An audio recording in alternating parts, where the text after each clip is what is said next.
Hello viewers, আজকে দেখাবো ছোট মাছের চচ্চড়ি।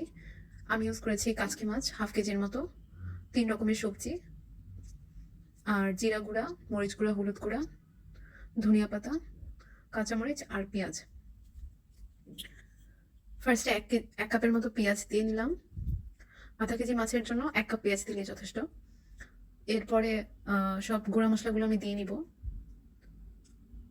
1.5 চা চামচের মতো লবণ দিয়েছি, আপনারা আপনাদের স্বাদ মতো দিবেন। এরপরে সব ধরনের গুঁড়া মশলা দিয়ে নিলাম। এটা অ্যাকচুয়ালি আমার আম্মু রান্না করতেছে। আমি ছিলাম রান্নার সময়। আম্মু সবসময় এরকম মেখে রান্না করে, মেখে রান্না করলে মেবি মজা হয় বেশি। মাছটাও দিয়ে দিল, আর 1/2 কাপের মতো তেল দিয়েছে। দেন সবজিগুলো সব দিয়ে দিল, একটু পানি দিয়ে দিয়েছে, আদারওয়াইজ পুড়ে যাবে। খুব সহজ এই রেসিপিটা। মরিচও দিয়ে দিল। সব উপকরণই মোটামুটি দেওয়া শেষ। মিডিয়াম টু হাই ফ্লেমে দিয়ে ঢেকে দেবেন।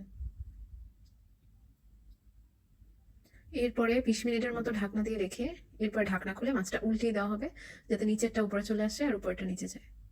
খুবই সাবধানে, মাছগুলো খুবই নরম। এটা আবার 20 মিনিট পরের ফুটেজ। এখানে আবার ঢাকনাটা খুলে ধনিয়া পাতা দিয়ে আবার 5 মিনিটের জন্য ভাপায় দেওয়া হয়েছে। রান্না 40 মিনিটের মধ্যে শেষ হয়ে গিয়েছে।